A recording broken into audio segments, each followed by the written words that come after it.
Hey guys, and welcome back to my black screen series.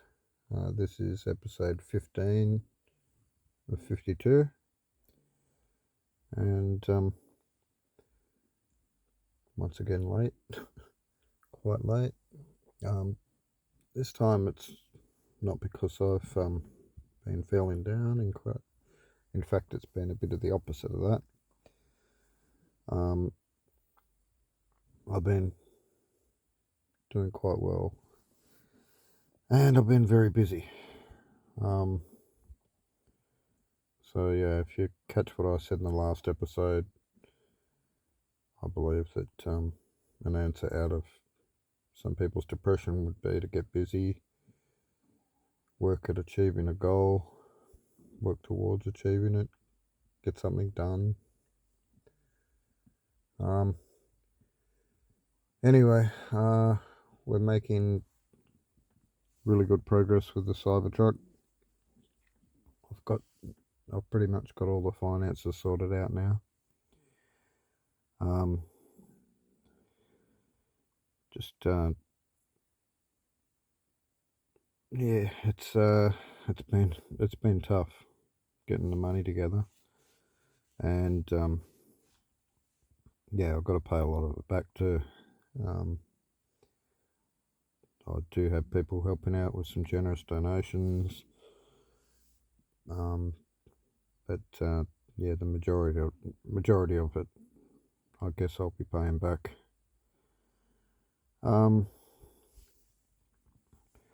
so at the moment, I'm about $3,000 in debt. I've got another $1,000 that someone said that they'll give me as well. Someone that's already lending me 1,000 is said once I've spent that 1,000, ask for another 1,000. um, I'm figuring that's what they've meant by what they've said. Anyway,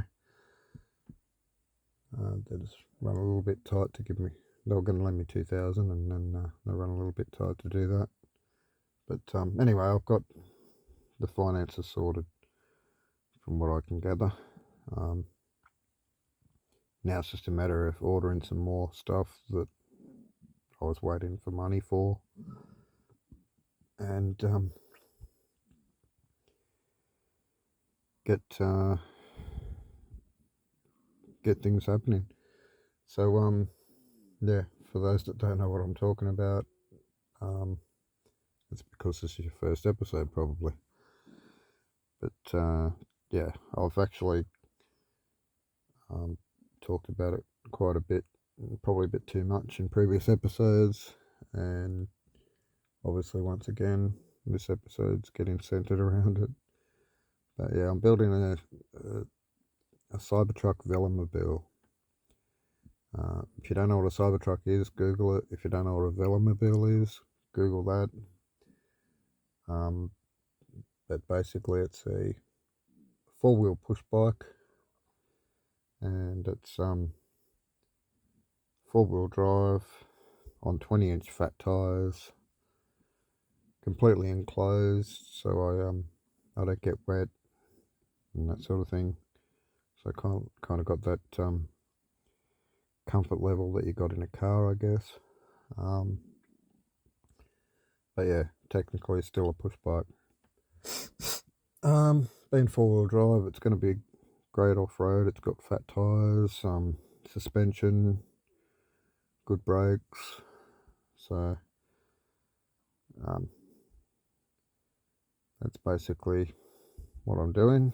I've got a fair bit of it built, and I'm looking at about 2 more months to have it finished. The wheels will arrive in the next week and a half, 2 weeks. Shock absorbers arrived today for the rear end. I've still got to get some for the front. I've got the outside panels all set to get made. So the skin of the thing, the outside, the part that you look at from the outside. I've got all the glass, well, it's polycarbonate, so tinted roof, tinted side windows, and clear windscreen. I found out when I bought the polycarbonate that it's not going to be too good if I put a windscreen wiper blade over it. So I am going to buy a windscreen wiper assembly, windscreen wiper with an arm, but I'm not going to be using it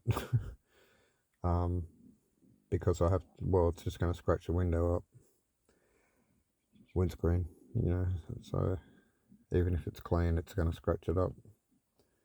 But yeah, the slightest bit of dirt or grit on it, it's really going to scratch it up. And yeah, it'll just be impossible to see through if I start using it. So as soon as I can afford to, I'm thinking of either going with Perspex, which isn't as tough, apparently, nowhere near as tough as polycarbonate, but is harder to scratch, which is strange, right? So although polycarbonate's super tough, it scratches easy. So yeah, I don't know whether I'm going to go with that or maybe a laminated windscreen, like a laminated glass windscreen. If I'm going with glass, it's going to be heavy, and it's probably going to be pricey as well. And I'll probably have to get it custom made, or it'll be a flat piece of glass. Yeah,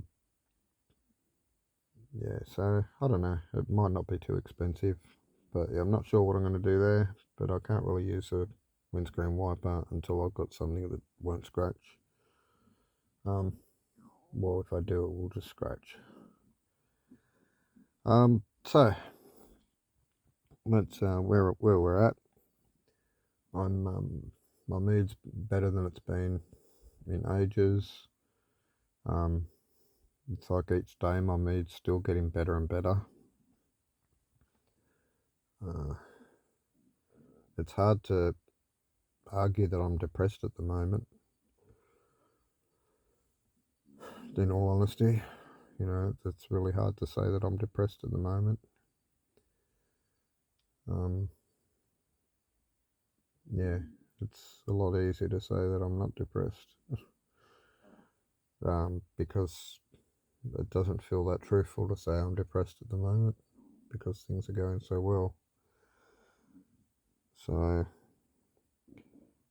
I guess yeah, there's probably part of my makeup that it does well when things are going well and doesn't do well when things aren't going well. So yeah, I guess I might as well enjoy the high while it's here. And yeah, I just honestly see it only getting better and better. And of course, it'll peak when I get to get the Cybertruck on the road with the dogs in the back, and I get to drive it around, show it off, get to test it off road. It's going to be fun. So really looking forward to that. I hitch into town pretty much daily, sometimes 2 or 3 times a day because I'm a bit closer than I've been in recent times. I'm probably 6 months ago I was twice this distance that I am now from town, and I was also up a mountain. So now I'm quite a lot closer to town, and it's all pretty much level ground to get to you.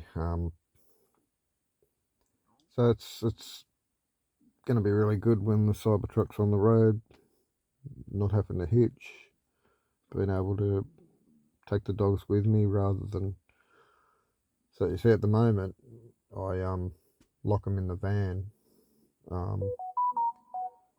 Thanks, whatever notification that was. At the moment, I lock them in the van, but the you know, it's not ideal to do it for too long. And if the weather's hot, I don't like to lock them in the van. Um, Lucky it's, you know, summer's pretty much over now, so we're moving into the cooler months. But yeah, it has been last week. The daytime's been pretty warm still, so I've had to go into town early in the morning before it's too warm, and then get back to the dogs and let them out and let them into the pool area. Um, or I'd wait till the afternoon and go in when, you know, it's not so hot. Um, yeah, so it's tough. So I've got the three Pomeranians. One of them is really tiny, so I can leave the dogs in the pool area if it's just for a short amount of time. But one of them being really tiny, he can squeeze through the bars in the pool area, the pool fencing bars, anywhere in the pool. He can just squeeze through and escape because he's so little. Which is not ideal. I don't want to come home and not know where he is. Uh, yeah, so the fear isn't really the dog's drowning in the pool area. So yeah, that's another thing I do. Today I took, was it today or yesterday? Yeah, it was today, I think. Yeah, today, this morning, I took him into town, the little guy, and left the two bigger girls in the pool area because it was a warm day. And I got some good stuff sorted out today, which was really good. Like I said, the shockies have arrived. The wheels aren't that far from arriving. Um, got all the windows, got the panels sorted, I've got most of the lighting organised. I've still got to get some running gear for like the pedal assembly, some chain, some gears, cogs, and that sort of thing. I need bearings. There's quite a few things still I need to get. Batteries are the big expense. So yeah, there's still a way to go, but I do have things organised now, and the ball's rolling, and it's in high gear. I've been fantasising about a date of the 25th of May. So yeah, May 25th was supposed to be the day that I have it done by, but in all honesty, it's kind of pushing things a bit tight. It'd have to be a perfect world. Everything would have to just fall into place without any hiccups, and that's just not going to happen. So being a custom build, there's going to be all sorts of things, you know, shock absorber angles might be wrong once we get it on the road and test it. So we've got to pull it apart and re-weld where the shock absorber mounts are and test it again. And you know, there could be issues with the brakes, there could be issues with steering. All sorts of things can happen. So it's basically a lot of work. You got product development and testing, research, R&D they call it, research and development, and I I have to actually go through that because I'm not putting together something that's been done before. I'm doing it for the first time. Yes, I'm copying a design, but that doesn't make it any easier. In fact, in some aspects it does make it harder because I'm sticking to a design and I'm not free-forming things as convenience would dictate. But you know, I'm confided a little bit with, or constrained, sorry, with the shape of the Cybertruck. I've taken a couple of liberties with adjusting its size in a couple of areas. So it's not a true accurate scale Cybertruck. There's probably there's at least two different things that I can think of in the shape of the body, and then the wheel positions, the wheel sizes, so that makes the wheel arches slightly bigger. Yeah, there's a handful of things that aren't exactly scaled to Cybertruck. So it won't look perfectly like a Cybertruck, but it'll be a lot closer than a lot of other things that you've seen on the internet, like on YouTube and different platforms, where people have built their own homemade things. Yeah, the redneck Cybertruck's a classic example. Look at that thing, it looks nothing like a Cybertruck. It's a golf buggy with a pointed roof on it, and I think you just used cardboard and painted it silver.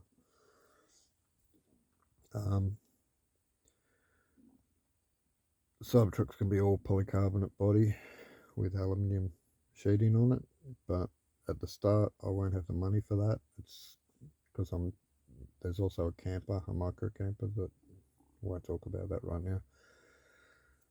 And I need to clad, I want them to match, so I need to have the Cybertruck and the camper that it tows to look exactly the same. So I need to buy the polycarbonate for the camper at the same time as I buy the polycarbonate for the Cybertruck, and I don't have the money at the moment because I'm building the Cybertruck to buy the camper stuff at the moment, to spend any money in the camper. I don't want to just buy polycarbonate just for the Cybertruck for now. So what I do already have is some ply.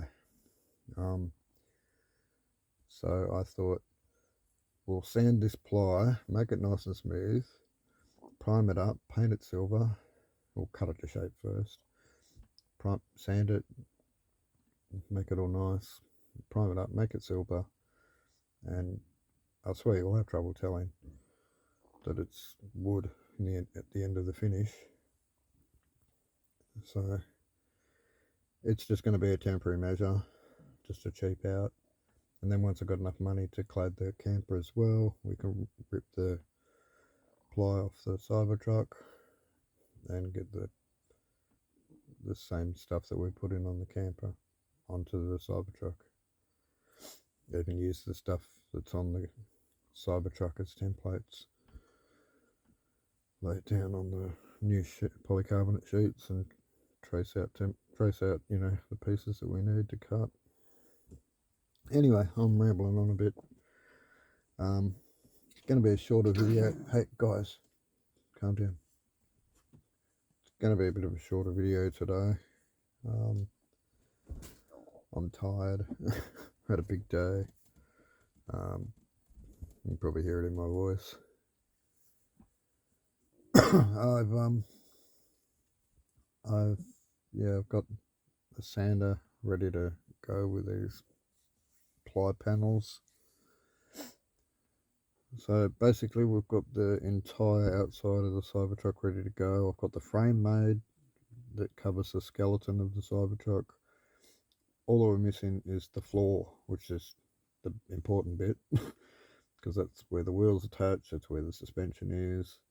So we've got to build a bottom part of the chassis, and it's got to be quite strong.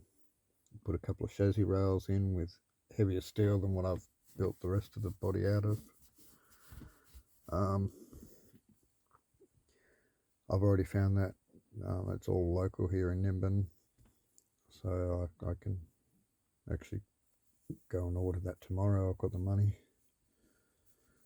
so I might actually do that. I might get the steel ordered tomorrow, and I might go and work on these panels, get them marked out and cut, and then start sanding. See if I can organise some sort of primer sealer or whatever, and some paint. Yeah, also got to cut the window and the windscreen and the roof. Got to drill holes in the roof panel where we're going to run some tiny little nuts and bolts onto the hinge. I think that's the best way to do it. Not 100% sure on that. Pop rivets might be too bulky and might not, they might come loose with the constant movement.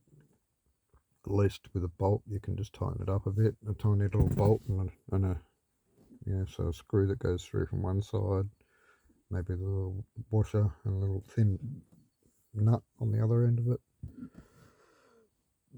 Sorry, not a screw, a bolt that goes in from one side with a screw head kind of thing. Anyway, don't need to explain it right now. So yeah, I can get the hinge mechanism happening for the roof, so the roof opens up like a hatch. What else? Hopefully by the time all these panels are cut, sanded, prepped up and painted, and then put onto the body of the Cybertruck with all the windows, hopefully by the time all that's done,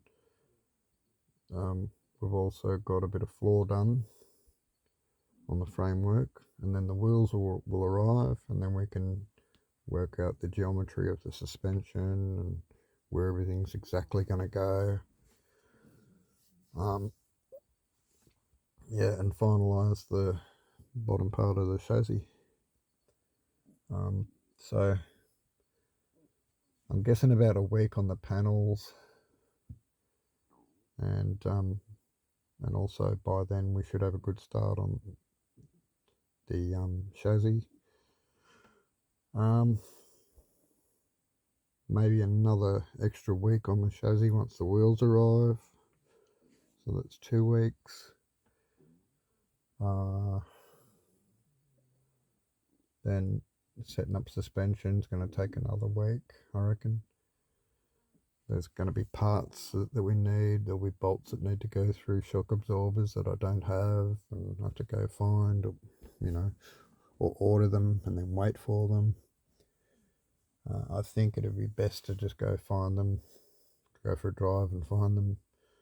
Bolt barn or somewhere where they've got some nice, good stainless steel bolts.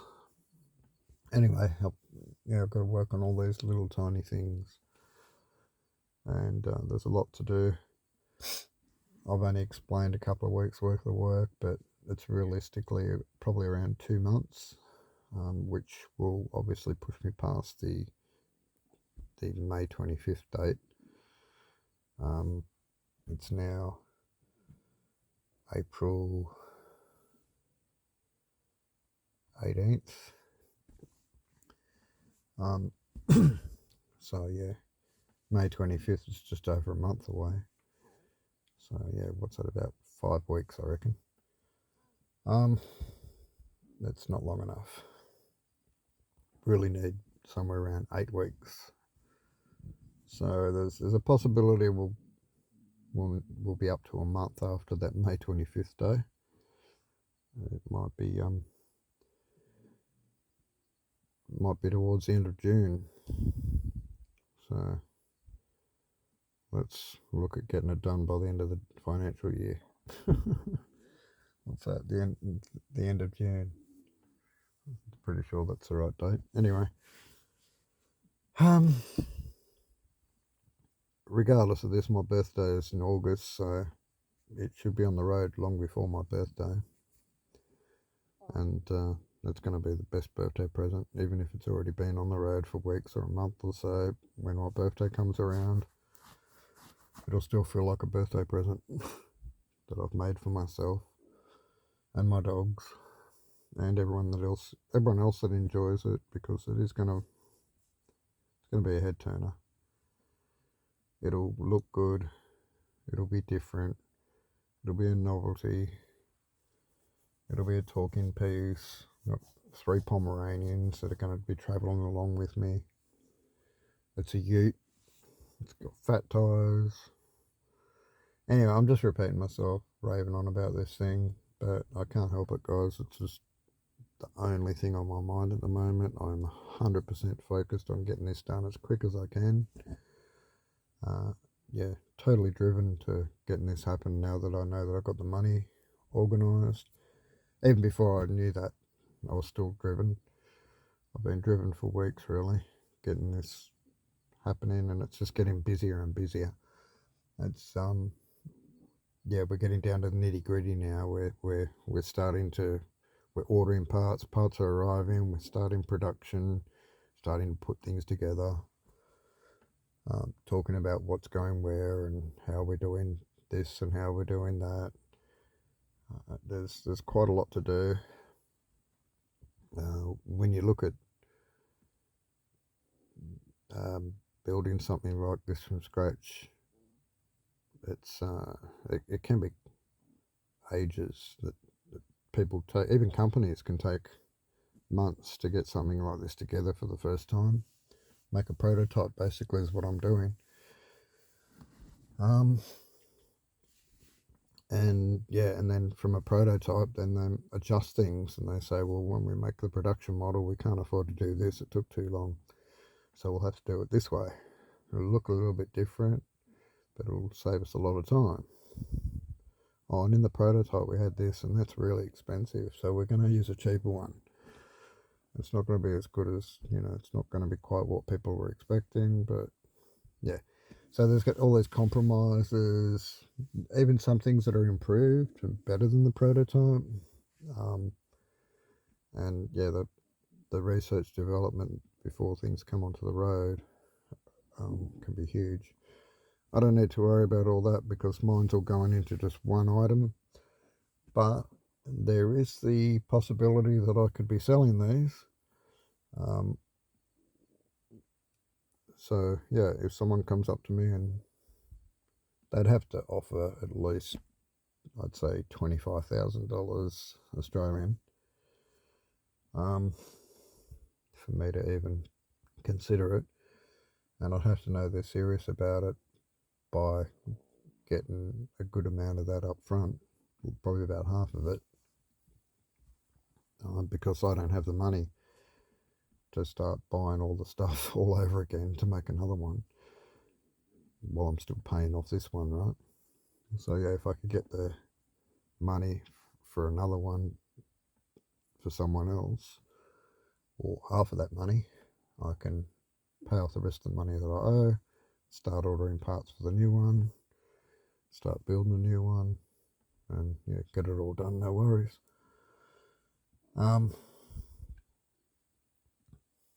Yeah, honestly, they'd probably be worth 25,000 easy. 25,000 would be a cheap price, but yeah, I'm not focused on selling any at the moment. I haven't even finished building mine. I don't even know if it's something that I want to do.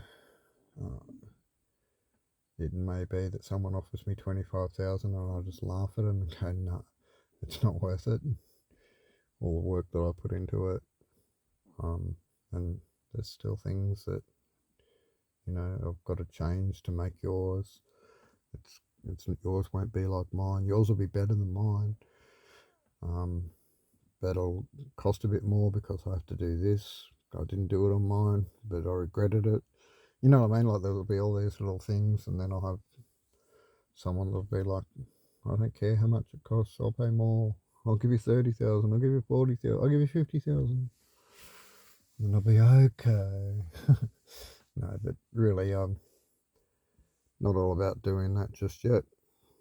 I'm more keen on making the micro campers for people. But what would be really nice is to make them for people and give them to the homeless. So wouldn't it be cool if the money from Cybertrucks, selling these little Cybertrucks, they'd be great little off-road vehicles for farm people and that sort of thing, electric off-road vehicle. I don't know if I can it depends on the laws on wherever they're sold. So maybe I'll just have to sell them as an off-road vehicle, and then if people want to ride them on the road, it'd have to depend on them. They'd have to make sure that it fits in with their regulations, or a particular, a power setup that fits in with their regulations. But I'm hoping that heavier classes of electric push bikes, like cargo vehicles and velomobiles and things that tow caravans, I'm hoping they get their own class, and eventually I hope that someone has a sense that there's some guys that have been talking about it in Australia, and they were talking about campaigning about it. I heard that probably about a year ago, but I haven't heard much since. But yeah, they were talking about campaigning to get the laws changed for cargo bikes, because 250 watts on a cargo bike's stupid when someone that's 50 kilos can get on a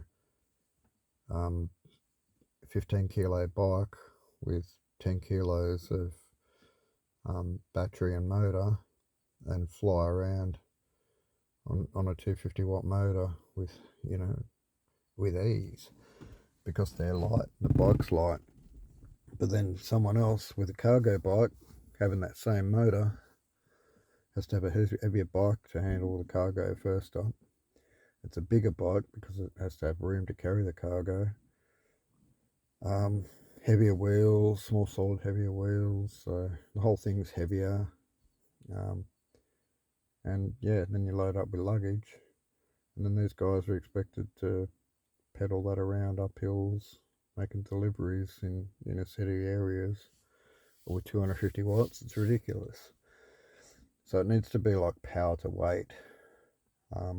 And that's what these guys in Australia that were campaigning for were actually hoping to get. So they're hoping to make it so it's things that are like cargo bikes and that will actually be allowed to have more power because they're heavier, if you know what I mean. So hopefully that happens, and if that spreads around, the Cybertruck will be a more reasonable thing where people can use it on the road. Well, not road, but it's not a road vehicle. It's not something you need registration for. It's technically a push bike. It's an electric assisted push bike, but it's a four-wheeler and it's covered in. But yeah, because of its size and weight, it needs that electric assist. And yeah, without decent amount of power, you'd have to work on low gearing, which means that the thing would only do 5 or 10 kilometers an hour. 10 kilometers an hour, 6 miles an hour for you Americans.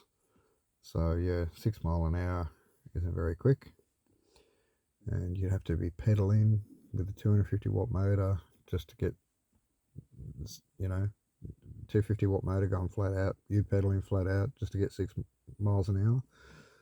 It's it doesn't make sense. So hopefully regulations can happen so that they can be set up by the time I'm set up to do these. Or hopefully the people that order them,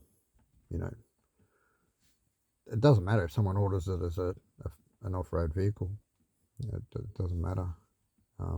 So you can get a Saron that's got 5,000 watts, and as long as you're just riding in the bush, you're on trails and dirt tracks and that sort of thing, you're not on bike paths and you're not on the road, no one can touch you. So yeah, it's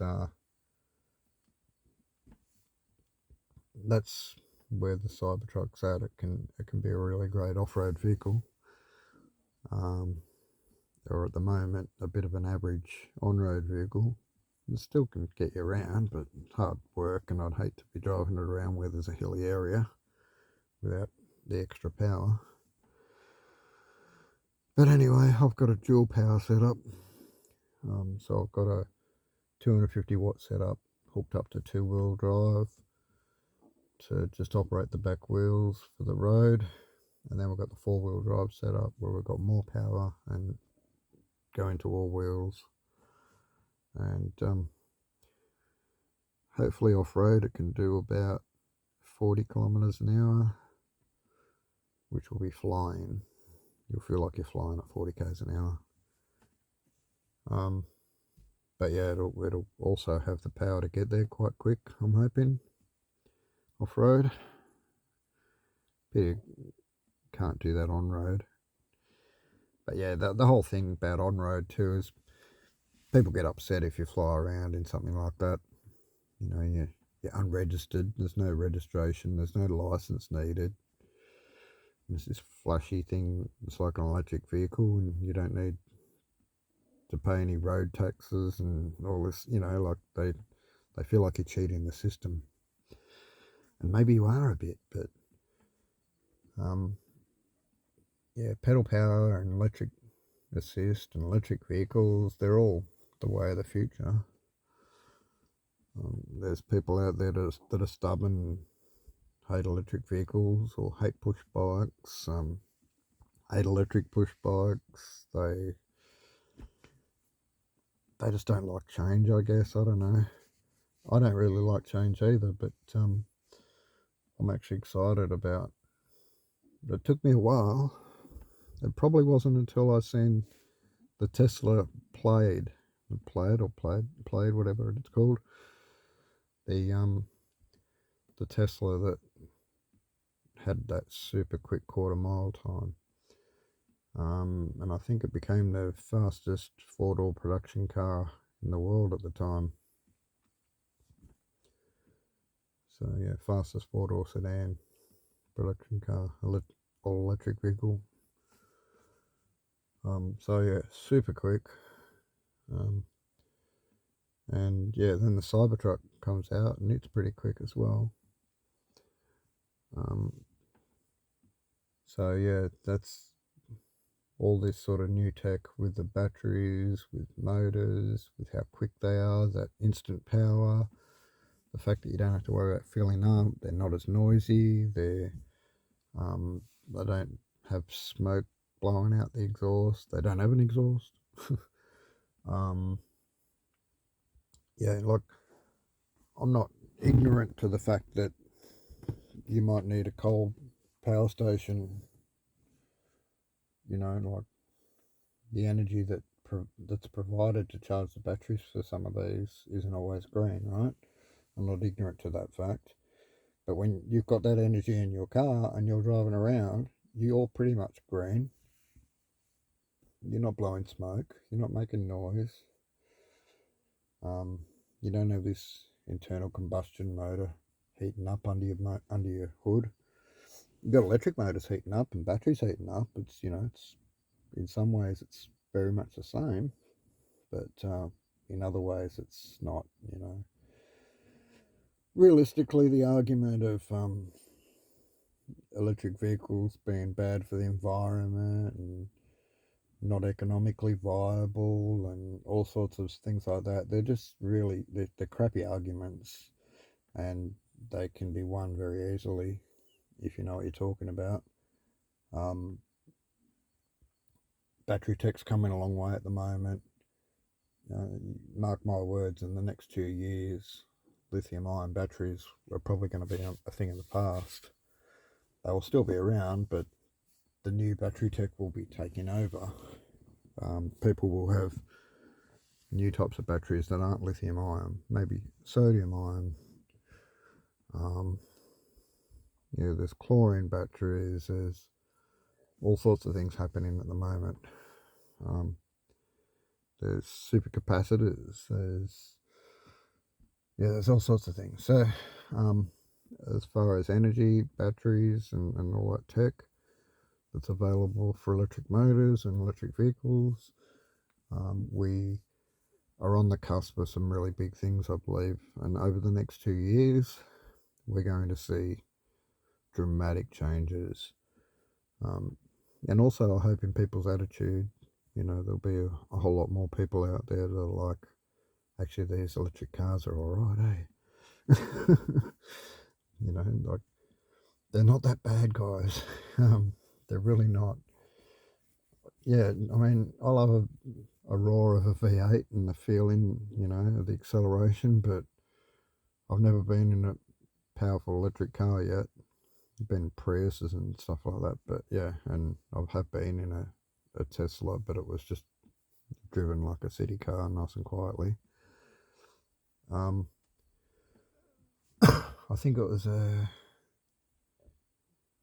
Model 3 that I went in. But yeah, it wasn't, there was just someone who was driving it very conservatively. And it was only a short drive. So yeah, I have been in one. I've been for a little drive in one, and I liked it. Even though the person wasn't putting their foot down. I can see the future, and although, like I said, I'm not one that likes change, I can see that this is good change, and I'm looking forward to it. I'm a little excited about it. Probably more so because I'm building my own electric Cybertruck, right? Pedal powered one, or pedal assist. Let's be honest, more pedal assist than pedal powered.